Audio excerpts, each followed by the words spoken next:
there's two things, or there's two people that we have been defending on this podcast. One was Tua, and we devoted enough time to defending Tua, but giving him his accurate lashings and giving him the accurate criticism that he deserves. You feel me? If anything, we're going to be trying to be objective, right? But the other person that we have to start having conversations about is his head coach, a man by the name of Mike McDaniel, South Beach Mike. Uh, you feel me? Collins Ave Mike. You feel me? Lennox Avenue Mike, as they call him, man. But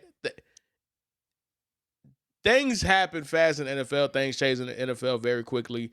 How people view you changes very fast in the NFL. Real He quick. went from a quote unquote genius, the future of the NFL, the quote unquote savior of the Miami Dolphins, I should say, man. And I got to tell you this, man.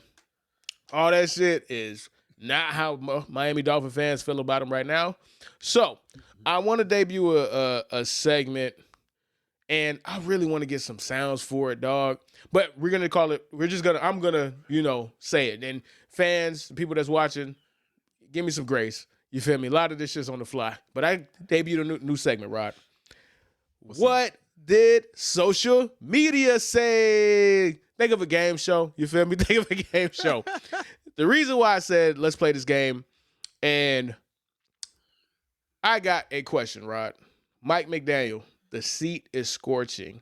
And the reason why I say the seat is scorching is because his reputation is taking a hit, man. So the people that's watching, what you're looking at is some reactions and some of the things that are being said about Mike McDaniels on the internet in social media land, man. So as you can see, we have Mike McDaniels against good teams, bruh. Him pissing the fucking floor, dog. Pissing on himself, dog.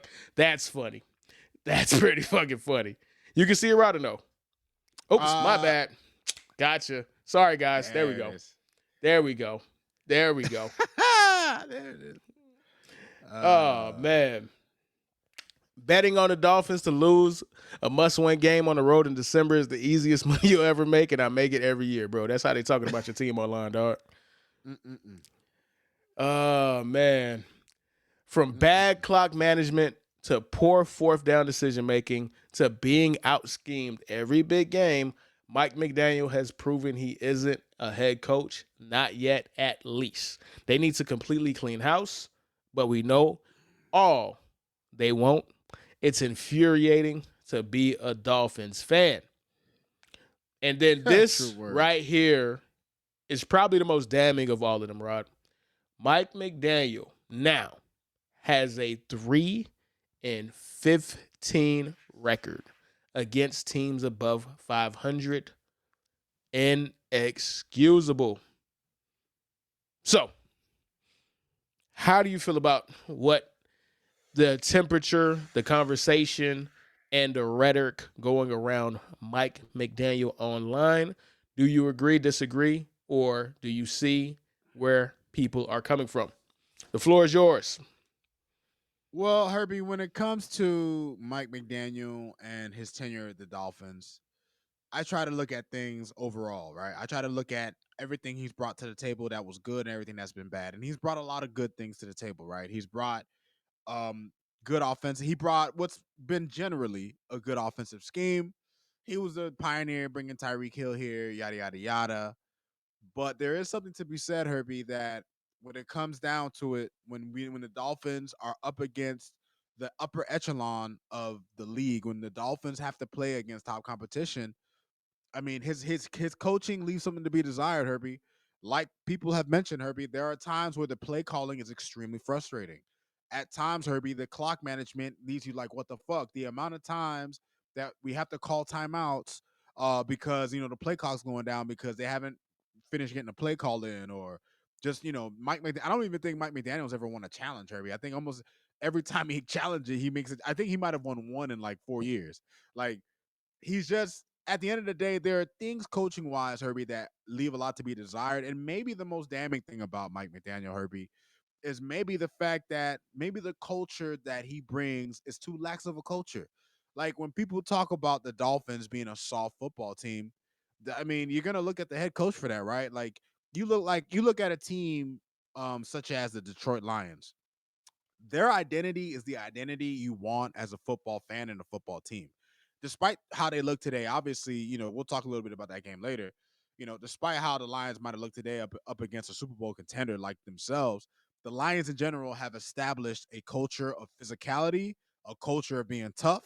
You know what I'm saying? They have established a culture of being mentally competent and tough in certain situations, in many situations. So that has not really been the culture in Miami. The Dolphins have been a finesse team, slightly gimmicky team. We do some clever things. He has some clever play designs, but if you ask me, Herbie, maybe Mike McDaniel being a head coach might have been too soon. Maybe there are certain things that he lacks right now. And it sucks, Herbie. It sucks that the Dolphins always get guys before they hit their stride because Dan Campbell was an interim coach here. But of course, he's with the Lions and has a chance to go to a Super Bowl, obviously. You know what I mean? Like, it's just, it destroys me sometimes because I feel like I'm looking at Mike McDaniel now, and maybe now's not the time for him to be a head coach, but I could imagine him stepping down or getting fired and going to being an offensive coordinator for a while and then getting another shot. Like, he's somebody who would get another shot and would likely be very successful. But as of right now, Herbie, he does leave a lot to be desired. And this is coming from someone who likes him as a coach. There's a part of me that doesn't want him to go quite yet, just because I feel like he still has room to grow. But Herbie, you can only wait so long. And part of the reason why I don't want him to get fired is because I feel like continuity is something that is important. And this season is marred by the fact that Tua got hurt. Like, the games we lost are games we would have more than likely won with Tua had he not gotten hurt. And unfortunately for Mike McDaniel, him and Greer not having a plan in place for when Tua went down will ultimately possibly be what ends up getting him canned. You know what I'm saying? Like, you knew your quarterback was injury prone, and when it happened, you didn't have a solid backup plan for him. And the fact that every time Tua goes out, the team just looks so putrid. The team looks putrid in big games with Tua, and then without Tua, they're just terrible in general. So, when you put all these factors together, you put together the fact that he's 3-15 against winning teams. You put it together that we're 0-2 in the playoffs with him as a head coach.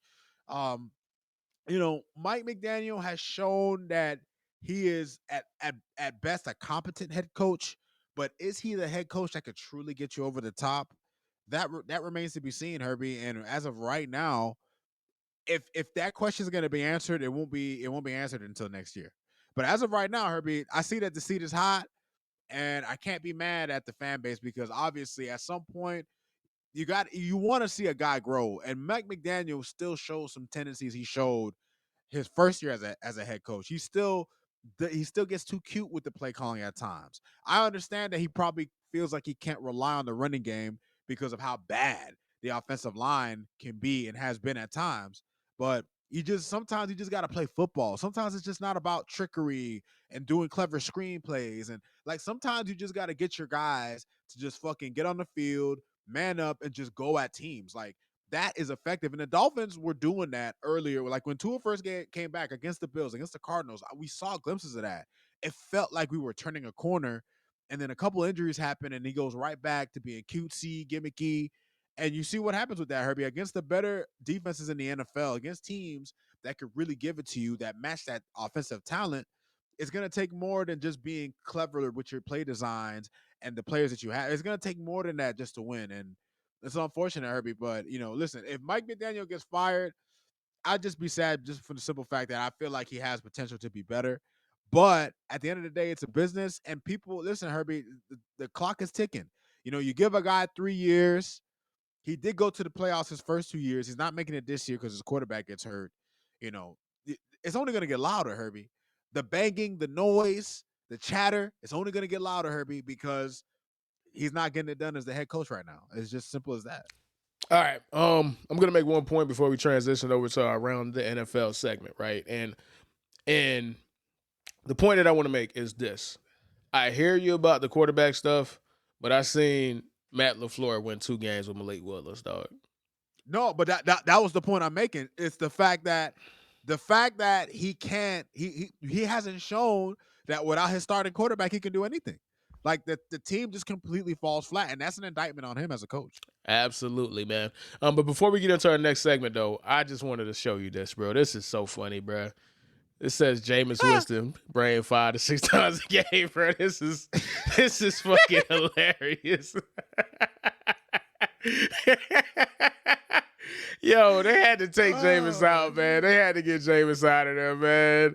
They had to get him out the paint, bro. Like, it was fun while it lasted, but that man cannot play football at a professional level anymore, bro. He just does not give a fuck, man. He's cooked, bro. He's cooked. He's funny, man. And not for the right reasons, dog.